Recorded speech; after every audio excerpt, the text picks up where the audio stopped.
Ayla. Hi, I'm Beth Ann. And this is Let's Talk BL, a Boys Love podcast. Welcome back to the podcast. It's Sunday, Series Sunday, the day of the week where we talk all about one series and one series only, chock full of spoilers. So if you have not watched this series, go do it immediately because it's a quick watch. It's so fast. It's so sweet. Oh my gosh. I will say, though, I would not be surprised if not everyone has seen this one. This one, I feel like, is one that a lot of people are talking about that has gotten, like, some good buzz, some decent buzz. It does, yeah. But it's on Viki. Yeah. Which I feel like Viki shows get overlooked a lot because not a ton of people have Viki. Yeah, interesting. I would be curious to know what are the streaming services that people have that, like, you can't get rid of? Right, because you have to pay for all of these Right. streaming services. And at this point, it's also spread out that, like, I feel like what I'm hearing from most of the people I talk to is I pretty much only pay for iQIYI now. Like, that's what most people only pay for iQIYI now. But you know what's interesting is that there are free shows on Viki. Right. So, and I don't know if this was one of them. It wasn't. Okay. So that's one good thing to keep in mind about Viki is that, like, you don't have to pay for everything and you don't have to pay the top tier price either. Right. There are different levels of payment, which is nice. Yeah, I mean, like any other like all the streaming platforms now have tiers, levels. Yeah. Because some, like, Gaga, I feel like you have to pay for, like, the top tier. Or, like, is there only one price on Gaga? I'm not sure. I don't either. Yeah.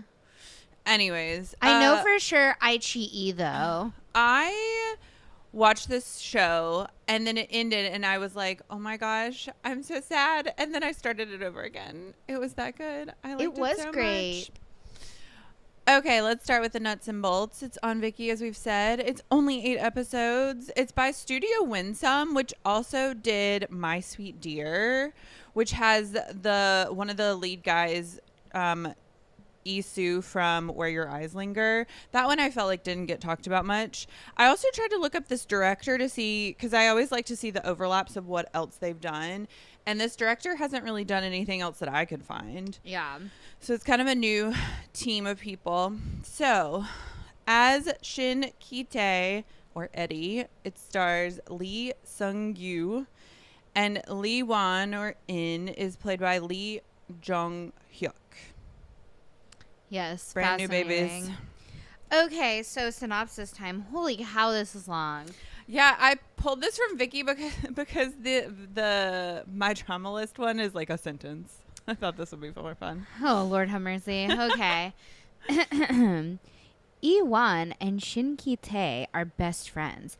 At school, they are almost inseparable and are always to be found hanging out together outside the classroom. Iwan is also attracted to Shin Ki-tae and wants to start a romantic relationship with him. One day, Yi-won confesses his feelings to his friend, who is stunned by this. The duo parts on unhappy terms. Now, 7 years later, the two young men are trying to navigate the job market with varying degrees of success. Shin Ki-tae has become a middle manager at a team leader at a startup gaming company. They didn't edit the synopsis. He has built up a reputation as a programming ace. Yi-won, meanwhile, has become a keen illustrator. When Shin Ki-tae's company posts a job ad for an illustrator for a new dating-themed game, Yi-won comes to the interview. Could romance spark for these two the second time around? Oh, dun, dun, dun. I mean, the answer is obviously yes. we all know what we're watching here. It's a solid synopsis. I know, despite the minor grammar issue, which is surprising for Viki. Viki normally is, like, very polished. Yeah. Yes. Okay, so I really liked this one. This one really brought me out of my, like, KBL rut. Yeah. I have been really trying to get back into the Korean BLs, and I just, like, have not been having success. Yeah, and then I watched this. We were supposed to do a different series for this series Sunday, and I was like, no. I was like, I need to talk about this show. Yeah, there was a lull in the KBLs. Yeah. Like, they were releasing them, but, like, I've watched a few and was like, weren't hitting. They were underwhelming. Yeah. I wasn't feeling it. And so, yeah, this one, I was like, this one and A Shoulder to Cry On have come out at the same time. And I've seen people talking about both in equal excitement about KBL's coming back and like hitting this time around, which is Yeah, really nice. I haven't seen a ton of people talking about A Shoulder to Cry On, but I have seen people talking about All the Liquors. Oh, interesting. Yeah. I saw people talking about All the Liquors when it first started, but I felt like it dropped off quickly. A Shoulder to Cry On, I feel like people it eventually hit for people, and it was like a sweet. It's also fascinating because, show. like, I've been thinking about, we're always like, oh, this is hitting or not hitting. And then I'm realizing, like, Yeah. we are in different conversations with different groups Totally. of people. So, like, Yeah. frequently shows that you think are hitting, I'm like, nobody that I talk to is Yeah. watching that. And, like, shows that I'm like, oh, everybody I know either hates this or loves this. You're Right. like, no, that's not true. Uh-huh. And so it's fascinating to see, like, the split of fans. Like, even, like, last night we were hanging out with one of our friends and talking about shows, and I was just, like, made a comment about a very popular show that, like, I thought I was the only one that I, like, it just didn't really hit for me. Uh-huh. And he was like, oh yeah, that didn't hit for me. And I was like, Uh-huh. really? I know. Because I was always like, and I feel like it's just fascinating to, like, see people be like, well, this show is so popular, and realize that, like, actually it might not be the, like, I've noticed the fandom is starting to get to the place where we're, like, ostracizing each other, like, how dare you not like this show, Right, or whatever. right. And I'm just like, it's funny. This is just an example of, like, yeah, I haven't really seen people be, like, wild for A Shoulder to Cry On, but I have seen people be wild for All the Liquors. But for you, it's been the opposite. Yeah. Well, and it's funny because that's due to the fact that we go to different social media more regularly, right? Right. So you're more on TikTok Yeah. and Twitter. Yeah, I'm on, like, TikTok, Twitter, and Discord, or, like, the places. Yeah. I don't spend a ton. Like, I am on Instagram, by the way, for anybody that DMs and is, like, talking about me in the DMs. Like, FYI, I get those DMs. So, like, I mean, people know that. oh, but, like, I am on Instagram, Yeah. but I just, like, can't figure out how to find conversation on Instagram versus, like, for me, just personally, like, TikTok and Twitter and Discord, obviously, it's way easier to find conversation because, like, Yeah. those are conversational. You know what I mean? I think I live in the explore feed on Instagram. That's pretty much where I see things become part of a conversation, because that explore feed will change regularly based on kind of what is popular and what isn't. And I feel like I've followed a handful of edits of fan editors and just general Korean, like kind of like a BL update, or some of these fan accounts that will post clips from the currently airing shows, and I'll look through the comments on those posts to see, like, what people are saying, how it's hitting, like, what's the engagement on that.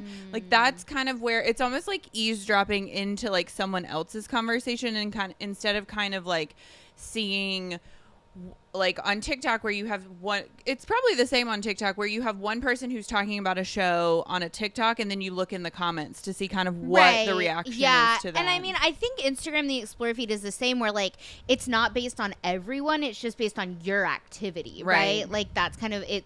It's an algorithm, right? Like, it's trying to feed you what you want. That's, like, the point. But TikTok's the same, where, like, once you get in the loop, and, like, even, like, Twitter for you now is, like, similar. And so, like, yeah, it all kind of really depends on, like, your own behavior. Right. Yeah. So it's, I mean, I feel like that's so true of just any type of internet activity of self-fulfilling prophecy, right? Of, like, confirmation bias. You can go to the internet and you engage and you find the people who are talking about the same thing that you're interested in, and, like, you either dismiss or just, like, overlook the people who are talking about other things. And so I felt like our dating sim was one that, like, I saw a few posts here and there, but as the bigger conversation, I saw more of A Shoulder to Cry On a little bit when All the Liquors started, but not so much. It kind of dropped off quickly because a lot of these, because they are so short, they, like, pick up and then drop off so quickly. Right. And so that's hard because, like, whereas people are still talking about Bud Buddy to this day, and, like, My School President will be talked about for years to come. And so with the KBLs, I feel like it hits. It's occasionally, I think I'll see, like, semantic error or light on me stuff, but, like, for the most part, shows from other places don't kind of dominate the conversation for the long period of time. I think it's like, it's the brand deals fully, right? Like, Korean BL actors don't really do brand work, right? No. And like I personally have started moving away from like ship work because like it's all brand work, because a lot of these boys do stuff solo now. Right. And so like for example, like Boss and Newell, like I'm not like deep state Boss Newell, like I think you kind of are. And so like we recently had a conversation where I was like, oh, they're doing so much separate, and you're like, no, they're always together. And then like I saw like 3 Newell solo events like in a row. Yeah. And I was like, I wonder if like the ship stands don't notice the like solo stuff, because like obviously the ship work that's brand work like tends to dominate the feed if you're like a shipper, right? Yeah, right. And so like being on sort of like the Boss Newell like outside, like I like them, I enjoy them, but I'm not like, you're not searching the hashtag regularly. I'm not like a Boss Newell fan. I'm not an anti, but I'm not like I need to see what Boss Newell are doing at all times. Right? And so like I kind of am now more veering into like it's all brand work. Right, it's all right. just brand work. But KBLs don't do brand work, and like I wonder if that's why it dies off, because like people are still talking about Love in the Air, because like Boss Newell, Fort Pete are still getting brand deals. They're still doing top spenders. They're still having fan meetings. They're still right, and it's like similar. I mean, I think the only one that like isn't backed by active brand work would be like Bad Buddy. Right, that like people are still to this day talking about, and like Dark Blue Kiss, right? Like people still talk about Dark Blue Kiss, but like Tainu literally just had an appearance yesterday. Like I was looking at the ship work for Tainu, and Nun just did a Kathy doll brand deal, right? Because they have a movie coming out. But like Nun have like sort of fallen off on the brand work, I feel like. But yeah, I bet it's because the KBLs, like the reason it feels like it drops off is because there's just not a lot of supporting promotion. They do.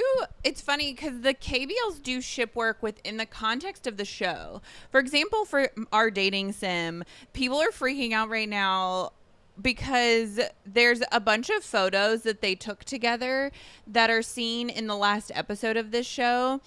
And it's them on like this cute coffee date, and it was from like the first like day they met or something. It was something to do with probably like a little bit of workshop, plus you're putting together content for the actual show. You, like they have to have the actual. And so you'll see that randomly from different KBL couples where they'll just hang out casually, or they'll like go to dinner, or like, you know, they'll but again, that's not like, I don't consider that like ship work, right? That's real life. Like they're hanging out, like it's not in the context of like a brand deal, right? I would say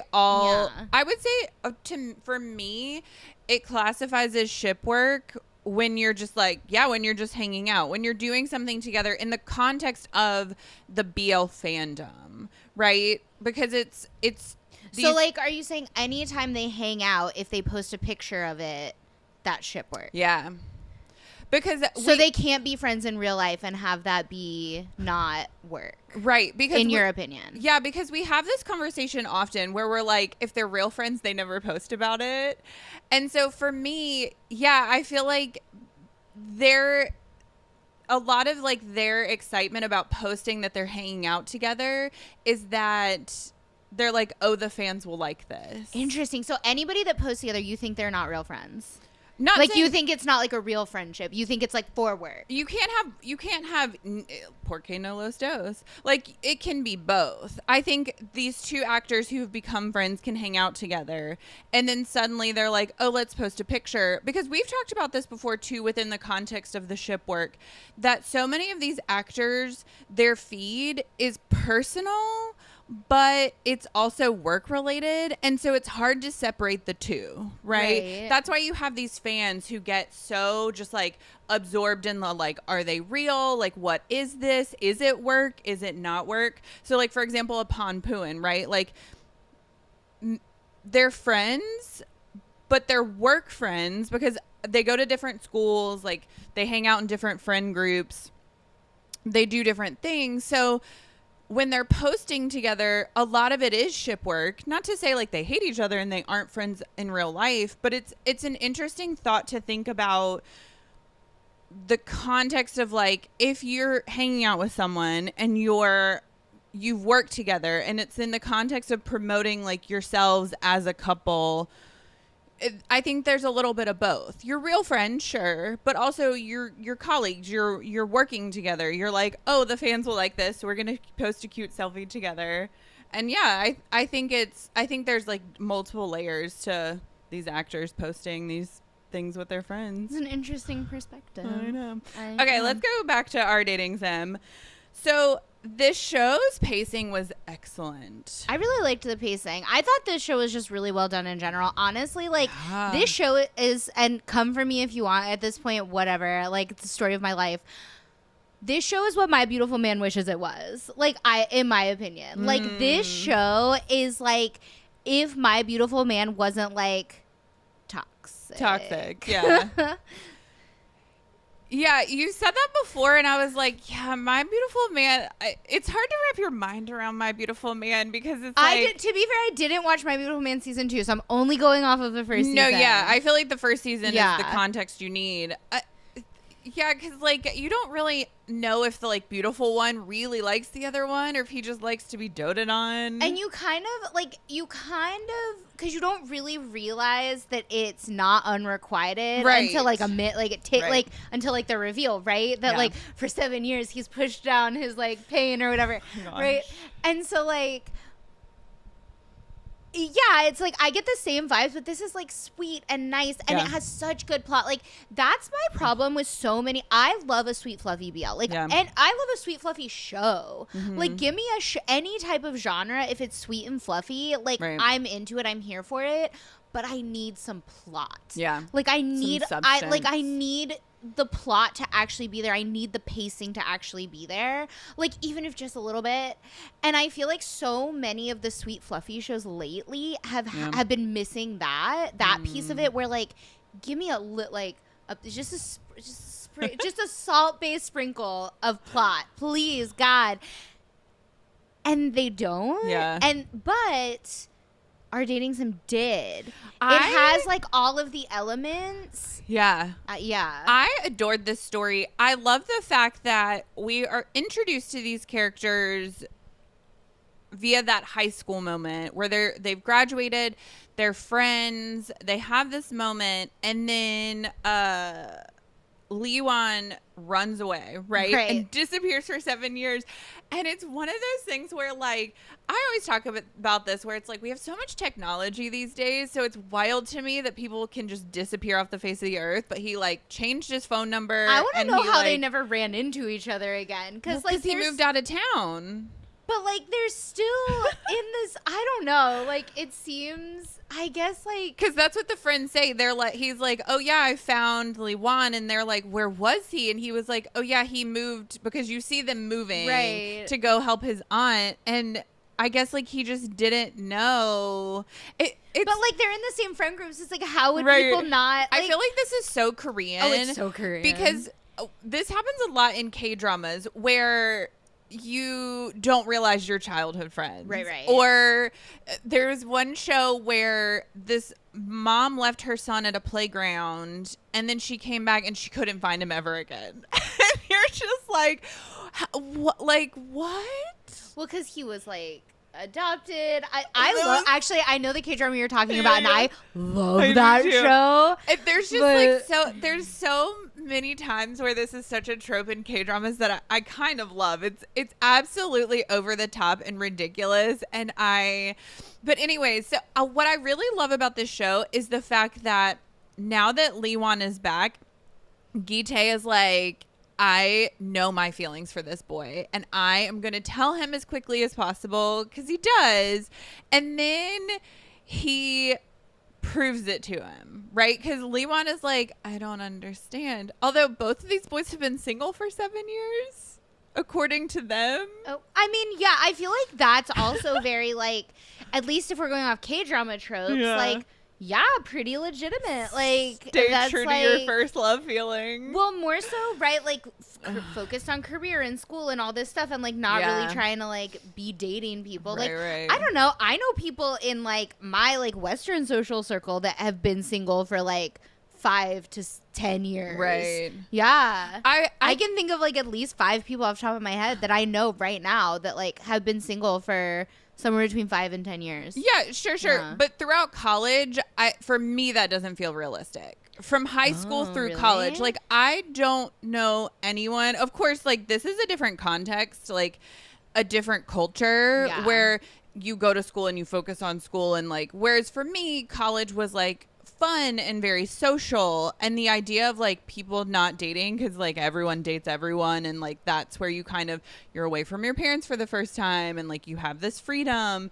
And so yeah, I just that conversation that the two have while they're like frolicking in the park, I guess it is, where they're like, have you dated? And then like the other one is like, have you dated? And like it's a cute little, it's just the cuteness between these two, like the familiarity of two friends that were high school best friends, according to the synopsis, which I feel like I didn't get from the show. I mean, I think it depends on what you consider like a best friend. Right. Like, I don't know. I bought it. I believed it. I guess if you have like an unrequited love for a friend in your group, like you're not going to be like besties, and they have really different personalities. Yeah, I mean, like they were close friends. They were puns and eats. yes. Oh, I love it. The other thing I really loved in this show was the communication. This gave me big like Heartstopper communication vibes, where they get together and Gite is like, I'm scared you're gonna leave, and he says it repeatedly. He's like, I'm really insecure in this because like you left me the first time. And he's like, and what frustrates me about a character about Lee Wan is that he doesn't really express his emotions or his thoughts clearly in the moment when he should, when he's being asked, like when Gite is like, I am insecure that like you're gonna leave, and he just kind of stands there. He doesn't say much, and I'm like, no, tell him you're not going to leave, or like reassure him in some way. I actually really like that about him because it's so real. Yeah. Like, I don't know. I have people in my life that do that where like I will say something like pretty bluntly and flat out, and they just like don't say anything. And I'm like, well, all right, if that's how you want to like play this game, sure. Interesting. Like, it's so, you do that a lot, actually. Interesting. Yeah. In what context? I'm so curious. Yeah, like, you're not a big like talk about things person. Right. And so like, yeah, words of affirmation are definitely low on my list. I would say like you are this character. Oh, interesting. Yeah, so it's funny that it like frustrates you. It's true. Maybe that's why it frustrates you. True, because like we tend to project our own dislike of our own personality that we see in other people. Like, I've noticed so often, if you really hate something a character does or says, like, yeah, you tend to be the one that, like, does or says the thing that they do, which is funny. But, yeah, I feel like in that context, though, if somebody was like, don't leave me, I don't want you to leave me, I feel like he could easily be like, I like you. I'm gonna stay here. People could easily say things when they could. I feel like we're really working through something here. Okay, go on. So ridiculous. I mean, but the thing is like, the other thing is if you have that insecurity, I think even if Lee Wan said like, I'll stay here, and he shows him like he is staying, that the other person isn't necessarily going to believe them because they have that trauma. And hear me out, Lee Wan did express his feelings, remember back in the day before he ran away, and look at what happened. So like, from his perspective, he's probably like, oh, like what if I accidentally overwhelm him and he's like, get away from me, and then I have to run away again. I have to reinvent myself all over again. It's true. The chemistry that these two had, and just like the sweetness of the development of their relationship was just fun to watch. Yeah. Outside of the story, I really loved the styling in this show. Yes. Oh, I did too. Loved the styling in this show. Especially Gite with his like sweats all the time. I did too. I really liked the styling in this show. This show was very K-drama. And I think that's what I like crave from my KBLs, because for me it's like such a nostalgic feeling, because like I started with K-dramas. And so like when I get those like K-drama tropes that are so unique to K-dramas that like you don't get them in Thai BLs, you don't get them in like, you know, Taiwanese BLs. You No. don't get them in Japanese BLs. Like, they're so distinctly, like, Yeah. Korean media tropes. Like, they're, and it's just, like, nostalgic to me to, like, recognize those. And this was that. Yeah. Because I feel like that was one thing that, like, some of the BLs that didn't really, KBLs that didn't really hit, they were missing that, like, Korean drama formula that makes a Korean drama so addictive. It looks like a K-drama and acts like a K-drama, but, like, it's missing that K-drama thing. Yeah, Yeah, for sure. and I think that's part of what has made this one hit. And A Shoulder to Cry, which I've not finished, but I started. Like, it feels like it feels like a K-drama. Oh, it's so K-drama. Yeah. One of my favorite scenes is the scene where Gi-tae has met up with his friends from high school, and he's doing that emoting with his eyes. You see, I do love that. You see in that scene, they're talking about, like, what happened to him. Like, his friends are asking, like, where did he go? Like, what, you know, whatever. And in that moment, you're like, oh gosh, is Gi-tae gonna tell them? I kind of wished he would have told them about his feelings for Lee-won. But that would have been so out of character. You don't think? It would have. It would have been an interesting conversation for this friend group to have. Yeah. Like, the revelation that I think that's what this show. It was like you wanted like a my school president like friend moment where like everyone's all pointing to everyone else. Like, yeah. And then those two are like, we're dating. That would have been funny. Yeah, this show I felt like missed that component of them in the context of society. I feel like that happens. I'm trying to, if I can make this statement, I'm trying to think. I feel like that happens here and there in KBLs where you get the development of a relationship of a couple outside of the context of the society that they're living in. So, like, I mean, you see it in, like, To My Star. To My Star. Yes. Is that what you mean? How, like, you kind of see how other people see them? No. I'm talking about, like, a relationship develops between two people, and yet, like, everyone around them doesn't talk about it or doesn't know about it. I'm trying to think of, like, a good example. I feel like early KBLs addressed that, but, like, more recent KBLs, a couple that I've watched, like, haven't. So you like that or you don't like that? I don't like that because it doesn't feel realistic. I feel like we've talked about this before, the idea that a relationship has to exist. And I feel like Thai BLs have really focused on this a lot recently with the, like, focus on marriage equality and, like, the place of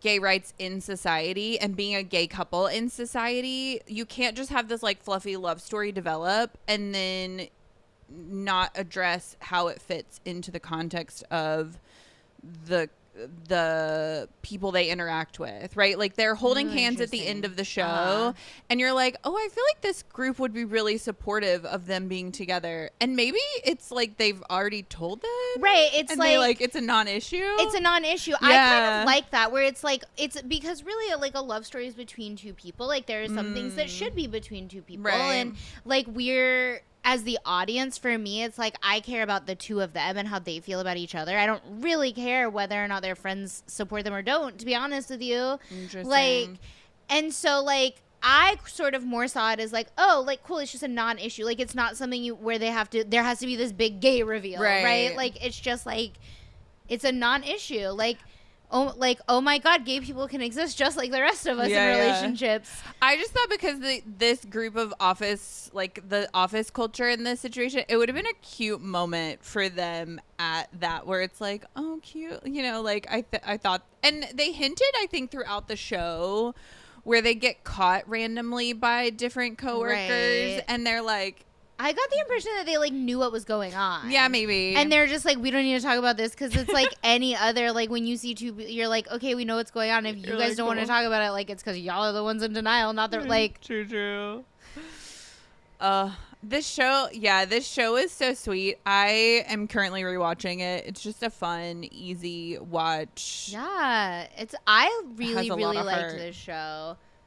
I did too. I loved the, like, moment in the park, like at night when he like runs through the park to go get like talk to him. He's like, I can't get in contact with you. Oh. And he sees him and they hug and he's like, you didn't answer your phone. I thought you loved me. It's so again. cute. Like I love in a Korean drama when they like run through a park. I don't know why. It feels so K-drama to me. It does. Like running through a park at night to like go get like your man. Like, yes, this is so K-drama and I love it so much. And I'm like so yeah, when that moment happened, I was like, yes. It's like my K-drama bingo card, like when I'm watching a K-drama. Doesn't that happen in Blooming too? Yep. It also happens in To My Star. It also happens in Light on Me. Yeah. It's one of my favorite K-drama tropes is like running through the park at night to go get your man. Do you think that when they audition for these shows, they're like, we need you to run across the room? Well, they like dramatically run to, like, that's my favorite part about it, isn't it? And it's like this like beautiful dramatic, like, it's yes. I would say this is definitely one of the top KBLs that I would recommend to people. Oh. Mine is still, I would still put people on Light on Me, I think. Yeah. I like this one because it's adults. Yeah. I feel like we've gotten a really good split lately of high school versus adult. Yeah. What's a college KBL we've gotten? Semantic Error. Right. Is that it? There has to be more. Well, To My Star was Grown Ups. Yeah. And then was Mr. Hart high school? High school. Where your eyes Color Rush was high school, but Color Rush 2 was college. Yes. And then I can't really think of any other that are like centered in college. That one that Changu did that like wasn't really a BL, but it had a BL element in it. That was in college. Right. The pumpkin one. What was it called? Yeah, I watched it. I don't remember. Yeah, I feel like, interestingly, the KBLs are mostly high school or adults, which, like, makes sense because most K-dramas are set in adult settings. Because I remember back when I first started watching K-dramas, I don't remember how this was explained to me. I either, like, read it somewhere or, like, I was watching an interview. I don't really remember. Yeah. Or maybe just one of my Korean friends told me that K-dramas actually are for grown people because they come on after office workers they come on late at night after office workers get out of work. Yeah. And so it's for these like that age of like young professionals. It's for like young professionals. They're not for teenagers. They're not like teen dramas where like versus like if thinking about it in the context of BL, like Thai BLs are for teenagers for the most part is like the key demographic that they're trying to hit, right? And so like that's why most K-dramas are focused around like the generation right after their target demographic. It's like early 30s typically, and so it's because it's these like office workers that are like coming home and like eating their ramen or whatever after they've been at the office till like 8 p.m. That makes sense because the college or high school dramas that I can think about that I've watched are on like Netflix or they're all the web dramas are set in like high school or college. That makes sense. Interesting. Yeah, our dating sim. The other thing I really liked about it was the little dating sim at the end of episodes. That was really cute. And then the reveal that Gi-tae had been supporting Lee Won this whole time through his comic as Game Boy, where he comments and he's like, don't run away. Yeah. Oh, it's so cute. The moment at the end where he gets offered this like international job and he turns it down because obviously he has to stay for his love. Obviously. I love the resolution they gave to that you find out at the very last episode at the very end where they reveal that comic has bought the game rights or like they're going to work together to release a comic based on the game. And you get the reveal that Lee Won has told Gi-tae that, he turned down this job offer, this international thing to be an established comic, and that he but a better offer came along, and that now they all get to work together in this moment. And I thought that was sweet because, like, for me, there was like a lingering, like, oh God, he gave up a career opportunity for love. I mean, it was very semantic error. It was. Yeah. And so it was very cool that they gave that a nice little resolution. Yeah. You know what else? And this just hit me. So, like, this isn't a very, like, well-rounded theory or, like, opinion. You know who they remind me of, actually, is Fort Pete, Pry, and Sky. Oh. But, like, less trauma. Yeah. Like less trauma, but, like, that dynamic. A little bit of, like, get bored of me. Like, I'm not going to get bored of you. Like, stop pushing me out. Like, that whole, like, dynamic situation. It reminds me a little bit of Pry and Sky. I've been rewatching Love in the Air lately. Love that for you. Listen, we did a Love in the Air series Sunday, right? We did, and I very much was like, listen, that show just didn't really hit for me. It the first time I watched it, but now that I've rewatched it, it does hit. It like came up on my homepage one day. Yeah, you told me and that. I was like, I needed something to watch, and I was like, oh, let me try this. And now it's like, I think because I know the ending now. It was really hard for me to see the dynamics in Love in the Air. Like, as they were building up, I was like, whoa, oh no. But now that I, like, understand the story as a whole, I can, like, appreciate it better, I think. I love that. So, like, I'm viewing a lot of things in, like, the context of Love in the Air lately.